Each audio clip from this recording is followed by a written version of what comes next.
Hello everyone, welcome back to my YouTube channel. So ಇವತ್ತಿನ video ಬಂದುಬಿಟ್ಟು ನನ್ನ evening to night routine vlog ಆಗಿರುತ್ತೆ. So ಚಿಕ್ಕದಾಗಿ ಒಂದು ವ್ಲಾಗ್ ಮಾಡೋಕ್ಕೆ ಟ್ರೈ ಮಾಡಿದ್ದೀನಿ.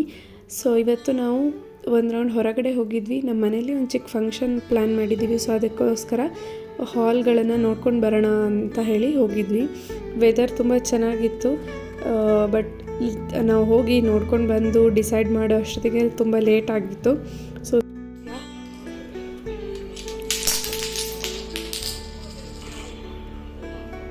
ಏನು ಮಾಡ್ತಿದ್ಯಾ? ಪಲ್ಯ. ಏನು ಪಲ್ಯ?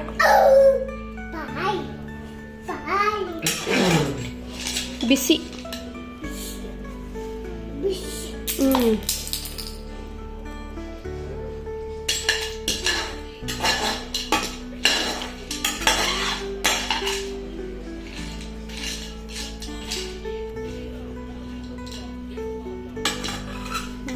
ಮಗನಿಗೆ ಮನೇಲಿರೋ ಪಾತ್ರೆ ಸಾಮಾನು ಜೊತೆ ಆಟ ಆಡೋದು ಅಂದರೆ ಅದೇನು ಖುಷಿನೋ ಗೊತ್ತಿಲ್ಲ. ಅವನು ಏನೋ ಪಲ್ಯ ಮಾಡ್ತಾಯಿದ್ದೀನಿ ಅಂತ ನನ್ನ ಹತ್ರ ಹೇಳ್ತಾ ಇದ್ದ. ಸೊ ನಾವು ಬಂದಿದ್ದು ಕೂಡ ಲೇಟಾಯಿತು. ಕ್ವಿಕ್ಕಾಗಿ ಏನಾದರೂ ಡಿನ್ನರ್ಗೆ ಪ್ರಿಪೇರ್ ಮಾಡಬೇಕಿತ್ತು. ಸೊ ಈಸಿ ಮತ್ತು ಹೆಲ್ತಿಗೆ ಒಳ್ಳೆಯದಾಗುವಂತಹ ಒಂದು ಚಪಾತಿ ಮತ್ತು ಪಲ್ಯನ ಮಾಡೋಣ ಅಂತ ಇಲ್ಲಿ ನಾನು 2-3 ಕ್ಯಾರೆಟ್ನ ದೊಡ್ಡದಾಗಿ ಹೆಚ್ಕೊಂಡಿದ್ದೀನಿ. ಜೊತೆಗೆ ಒಂದು ಬೀಟ್ರೂಟ್ನ ಅದು ಕೂಡ ದೊಡ್ಡದಾಗಿ ಹೆಚ್ಕೊತಾ ಇದ್ದೀನಿ. ಇದು ಕಲರ್ಫುಲ್ ಆಗಿರುತ್ತೆ, ತಿನ್ನೋದಕ್ಕೂ ತುಂಬ ಟೇಸ್ಟಿಯಾಗಿರುತ್ತೆ. ಈ ಥರ ಮಾಡಿಕೊಡೋದ್ರಿಂದ ಮಕ್ಕಳು ಇಷ್ಟಪಟ್ಟು ತಿಂತಾರೆ. ಹಾಗೆ ನೀವು ತರಕಾರಿ ಬೇಯಿಸ್ಕೊಡ್ತೀನಿ ಅಂತ ಅಂದರೆ ಏನು ಮಾಡಿದ್ರು ತಿನ್ನಲ್ಲ. ಸೊ ಹಾಗಾಗಿ ಇದನ್ನು ನಾನು ಪಲ್ಯ ರೀತಿ ಮಾಡಿ ಚಪಾತಿ ಜೊತೆಗೆ ಕೊಡ್ತೀನಿ. ಇದಕ್ಕೆ ಕೊತ್ತಂಬರಿ ಸೊಪ್ಪು ಹಾಗೆ ಮೆಣಸಿನ್ಕಾಯಿನ ಕೂಡ ಹೆಚ್ಚಿಟ್ಕೊತಾ ಇದ್ದೀನಿ. ಸೊ ನಾನಿಲ್ಲಿ ಮೆಣಸಿನ್ಕಾಯಿನ ಯಾವಾಗಲೂ ಈ ರೀತಿ ಸ್ಟೋರ್ ಮಾಡಿಟ್ಕೋತೀನಿ. ಇದರದ್ದು ತಂದಿದ ತಕ್ಷಣ ತೊಟ್ಟನ್ನೆಲ್ಲ ತೆಗೆದಿಟ್ಟು ಒಂದು ಟಿಶ್ಯೂ ಪೇಪರ್ನ ಕೆಳಗೆ ಹಾಕಿಬಿಟ್ಟು ಬಾಕ್ಸ್ನಲ್ಲಿ ಹಾಕಿಟ್ರೆ ನೀವು ಎಷ್ಟು ದಿನ ತನಕ ಬೇಕಾದರೂ ತುಂಬ ಫ್ರೆಶ್ ಆಗಿ ಇರುತ್ತೆ. ಯಾವಾಗಲೂ ಮೆಣಸಿನ್ಕಾಯಿ ತೊಟ್ಟಲ್ಲಿಂದನೇ ನಿಮಗೆ ಹಣ್ಣಾಗುತ್ತೆ, ರೆಡ್ ಆಗಿಬಿಡುತ್ತೆ ಮೆಣಸಿನ್ಕಾಯಿ ಎಲ್ಲ. ಸೊ ಈ ರೀತಿ ಇಡೋದ್ರಿಂದ ಫ್ರೆಶ್ ಆಗಿರುತ್ತೆ ಮತ್ತು ಚೆನ್ನಾಗಿ ಕೂಡ ಇರುತ್ತೆ. ಒಂದು ಸಲ ಈ ಥರ ಮಾಡಿ ನೋಡಿ. ಹೀಗೆ ಇಲ್ಲಿ ನಾನು ಹೆಚ್ಚಿರೋಂಥ ಕ್ಯಾರೆಟ್ ಮತ್ತು ಬೀಟ್ರೂಟ್ನ ಪ್ರೆಷರ್ ಕುಕ್ಕರ್ ಇಟ್ಟಿದ್ದೀನಿ. 2 ವಿಷಲ್ಸ್ ಆದರೆ ಸಾಕಾಗುತ್ತೆ. ಅದು ಕುಕ್ಕರ್ ಕೂಗೋಷ್ಟೊತ್ತಿಗೆ ಸೈಡ್ ಬೈ ಸೈಡ್ ನನ್ನ ಕಿಚನ್ ಕೆಲಸನ ಕೂಡ ಮುಗಿಸ್ಕೊತಾ ಇದ್ದೀನಿ. ಮಧ್ಯಾಹ್ನನೇ ತೊಳೆದಿಟ್ಟಿರೋಂಥ ಪಾತ್ರೆನೆಲ್ಲ ಅದು ಜಾಗಕ್ಕೆ ಜೋಡಿಸಿಟ್ಟು ಆ ಜಾಗನೆಲ್ಲ ಸ್ವಲ್ಪ ಕ್ಲೀನ್ ಮಾಡಿ ಇಟ್ಕೊಂಡ್ಬಿಟ್ರೆ ಆಮೇಲೆ ನನಗೆ ಈಸಿ ಆಗುತ್ತೆ. ಸೊ ಇಷ್ಟೆಲ್ಲ ಆಗಬೇಕಾದ್ರೆ ಮತ್ತೆ ಮಗ ಏನು ಮಾಡ್ತಿದ್ದಾನೆ ನೋಡೋಣ ಅಂತ ಹೋದರೆ ಕಬೋರ್ಡಿಂದ ಬಟ್ಟೆ ತೆಗಿಯೋಕ್ಕೆ ಟ್ರೈ ಮಾಡ್ತಿದ್ದಾನೆ ನೋಡಿ.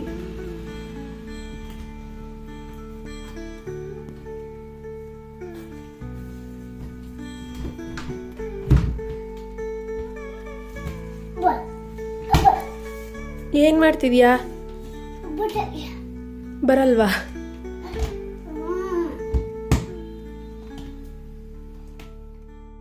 ಅವನ ಹತ್ರ ಹಾಗೆ ಸ್ವಲ್ಪ ಆಟ ಆಡ್ಕೊಂಡು ಬಂದು ನೋಡಿ ಮಾಡಿ ಅನ್ನೋಷ್ಟೊತ್ತಿಗೆ ಪ್ರೆಷರ್ ಕುಕ್ಕರ್ ಕೂಡ ವಿಷಲ್ ಕೂಗಿತ್ತು. ಸೊ ಈ ಬೇಯಿಸಿರೋ ನೀರನ್ನು ಯಾವತ್ತೂ ನೀವು ವೇಸ್ಟ್ ಮಾಡಬೇಡಿ. ಇದರಲ್ಲೂ ಕೂಡ ನಿಮಗೆ ತರಕಾರಿಲಿರೋವಂಥ ಪ್ರೋಟೀನ್ ಎಲ್ಲ ಇರುತ್ತೆ. ಸೊ ಇದನ್ನು ನಾನು ಚಪಾತಿ ಹಿಟ್ಟು ಕಲಿಸ್ಕೊಳ್ಳೋಕ್ಕೆ ಯೂಸ್ ಮಾಡ್ಕೋತೀನಿ.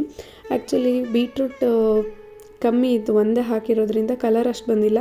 ನೀವು 2-3 ಬೀಟ್ರೂಟ್ನ ಯೂಸ್ ಮಾಡಿದರೆ ಫುಲ್ ರೆಡ್ ಕಲರ್ ಬರುತ್ತೆ. ಚಪಾತಿ ಕೂಡ ರೆಡ್ ಕಲರ್ ಆಗುತ್ತೆ. ಆವಾಗ ಏನೋ ಸ್ಪೆಷಲಾಗಿ ಮಾಡಿದ್ದೀವಿ ಅನ್ನೋ ಥರ ಇರುತ್ತೆ. ಸೊ ಇದನ್ನು ಬೇಯಿಸಿದ ಮೇಲೆ ಸ್ವಲ್ಪ ಆರಿದ ತಕ್ಷಣ ಎಲ್ಲ ತರಕಾರಿನ ತಗೊಂಡು ಸಣ್ಣದಾಗಿ ಚಾಪ್ ಮಾಡ್ಕೊತಾ ಇದ್ದೀನಿ. ಮುಂಚೆ ಕೂಡ ನೀವು ಕಟ್ ಮಾಡಿಕೊಂಡು ಬೇಯಿಸ್ಕೋಬೋದು. ನನಗೆ ಈ ಮೆಥಡ್ ಈಸಿ ಆಗುತ್ತೆ ಅಂಥೇಳಿ ಆ ಥರ ಮಾಡ್ತೀನಿ.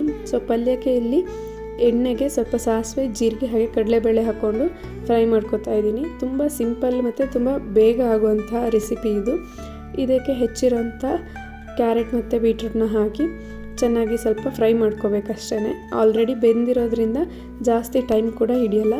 ಇದಕ್ಕೆ ಹೆಚ್ಚಿರೋಂಥ ಮೆಣಸಿನ್ಕಾಯಿ ಮತ್ತು ರುಚಿಗೆ ತಕ್ಕಷ್ಟು ಉಪ್ಪನ್ನು ಹಾಕ್ಕೊಂಡು ಬೇಯಿಸಿರೋ ನೀರನ್ನೇ ಸ್ವಲ್ಪ ಹಾಕ್ತೀನಿ, ಸ್ವಲ್ಪ ಗ್ರೇವಿ ಆಗಲಿ ಅಂಥೇಳಿ.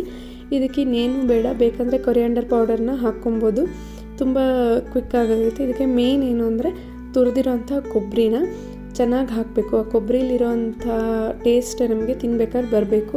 ಹಾಗೆ ಸ್ವಲ್ಪ ಕೊತ್ತಂಬರಿ ಸೊಪ್ಪನ್ನ ಹಾಕಿ ಮಿಕ್ಸ್ ಮಾಡಿದರೆ ಆಯಿತು. ನೋಡಿ ಎಷ್ಟು ಕಲರ್ಫುಲ್ ಆಗಿದೆ. ಈ ರೀತಿ ಕೊಟ್ಟರೆ ಯಾವ ಮಕ್ಕಳು ಕೂಡ ಬೇಡ ಅಂತ ಹೇಳಲ್ಲ. ತುಂಬ ಚೆನ್ನಾಗಿರುತ್ತೆ ಮತ್ತು ಕ್ವಿಕ್ಕಾಗಿ ಕೂಡ ಆಗುತ್ತೆ. ಈ ಕಡೆ ಪಲ್ಯ ಒಂದು ಸ್ವಲ್ಪ ಬೇಯ್ತಾ ಇರಲಿ ಅಲ್ಲಿ ತನಕ ನಾನು ಚಪಾತಿ ಹಿಟ್ಟನ್ನ ಕಲಿಸ್ಕೊತಾ ಇದ್ದೀನಿ. ಆಲ್ರೆಡಿ ಹೇಳ್ದಂಗೆ ಅದೇ ನೀರನ್ನು ಯೂಸ್ ಮಾಡ್ತಾಯಿದ್ದೀನಿ, ಬೇಯಿಸಿರೋ ನೀರನ್ನ. ಅದರಿಂದ ನೀರು ಕೂಡ ವೇಸ್ಟ್ ಆಗೋಲ್ಲ ಮತ್ತು ಚಪಾತಿ ಕೂಡ ಸಾಫ್ಟ್ ಆಗೋದು, ಯಾಕಂದರೆ ಬಿಸಿಯಾಗಿರುತ್ತೆ ನೀರದು.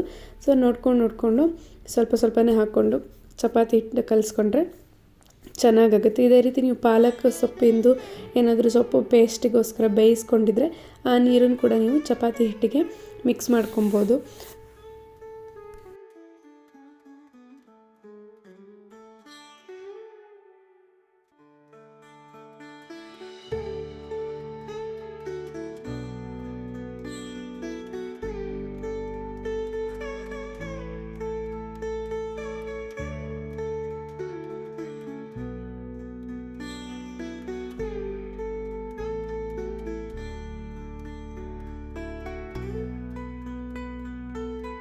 ಎಲ್ಲರದು ಡಿನ್ನರ್ ಆಯಿತು.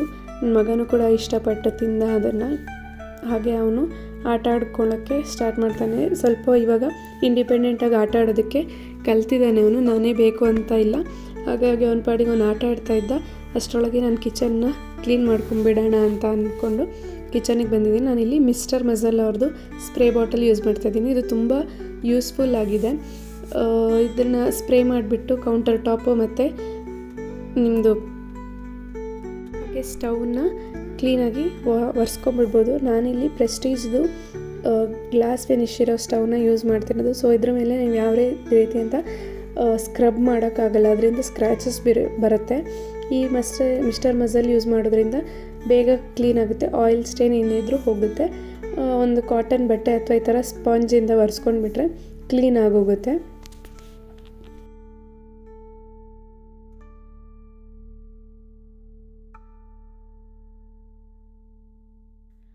ಇನ್ನು ಕಿಚನ್ ಎಲ್ಲ ಕ್ಲೀನ್ ಆಯಿತು. ನನ್ನ ಮಗನು ಮಲ್ಕೊಳ್ಳೋಕ್ಕೆ ಅಂತ ರೂಮಿಗೆ ಹೋಗಿದ್ದಾನೆ. ಅಷ್ಟರೊಳಗೆ ನನ್ನ ಸ್ಕಿನ್ ಕೇರ್ ರುಟೀನ್ನ ನಿಮ್ಮ ಜೊತೆ ಶೇರ್ ಮಾಡ್ಕೋತಾ ಇದ್ದೀನಿ. ನಾನು ಈ ವರ್ಷದಿಂದ ಸ್ಕಿನ್ ಕೇರ್ ಹಾಗೆ ಹೇರ್ ಕೇರ್ಗೆ ಸ್ವಲ್ಪ ಗಮನ ಕೊಡಬೇಕು ಅಂಥೇಳಿ ಪ್ರಯತ್ನ ಪಡ್ತಾಯಿದ್ದೀನಿ.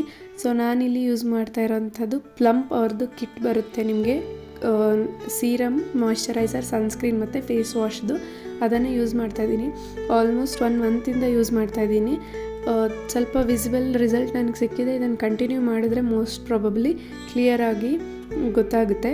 ಸೊ ನಾನು ಫಸ್ಟ್ ಆಫ್ ಆಲ್ ಇಲ್ಲಿ ಪ್ಲಂಪ್ ಅವ್ರದ್ದು ಫೇಸ್ ವಾಶ್, ಮೈಲ್ಡ್ ಫೇಸ್ ವಾಶಿಂದ ಮುಖ ತೊಳ್ಕೊಂಡು ನಂತರ ಸೀರಮ್ನ ಯೂಸ್ ಮಾಡ್ತಾಯಿದ್ದೀನಿ.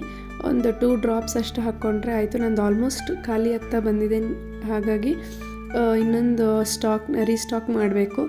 ಆ ಸೀರಮ್ನ ಜಸ್ಟ್ ಟ್ಯಾಪ್ ಮಾಡಿಕೊಂಡ್ರೆ ಆಯಿತು ಫುಲ್ ಮುಖಕ್ಕೆ.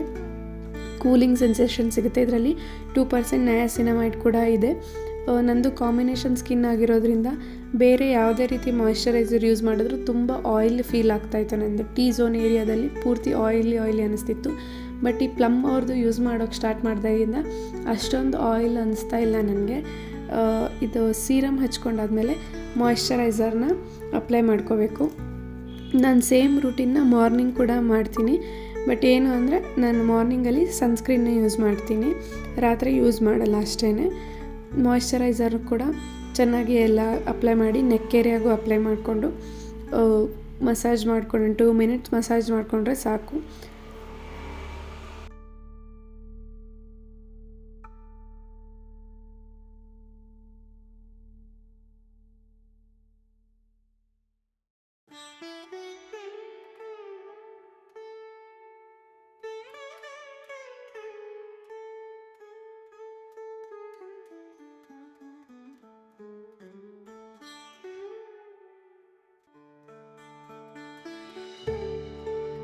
ಬಂದುಬಿಟ್ಟು ನಾನು ಆಮೇಲೆ ಹಚ್ಕೊಂಡು ಮಲ್ಕೊಳ್ತೀನಿ. ಹಾಗೆ ಹೇರ್ ಕೇರ್ ಕೂಡ ಮಾಡ್ತಾಯಿದ್ದೀನಿ. ಅದರದ್ದು ರಿಸಲ್ಟ್ ನನಗಿನ್ನೂ ಬಂದಿಲ್ಲ. ವಿಸಿಬಲ್ ರಿಸಲ್ಟ್ ಬಂದರೆ ನಿಮ್ಮ ಜೊತೆ ಕೂಡ ಶೇರ್ ಮಾಡ್ಕೋತೀನಿ. ಸೊ ಇದಾಗಿತ್ತು ನನ್ನ evening to night routine vlog. ಇಷ್ಟ ಆದರೆ ದಯವಿಟ್ಟು ಲೈಕ್ ಮಾಡಿ, ಹಾಗೆ ಸಬ್ಸ್ಕ್ರೈಬ್ ಮಾಡ್ಕೊಳ್ಳಿ ನನ್ನ ಚಾನಲ್ಗೆ. ಸಿಗ್ತೀನಿ ಮುಂದಿನ ವ್ಲಾಗಲ್ಲಿ. ಬಾಯ್.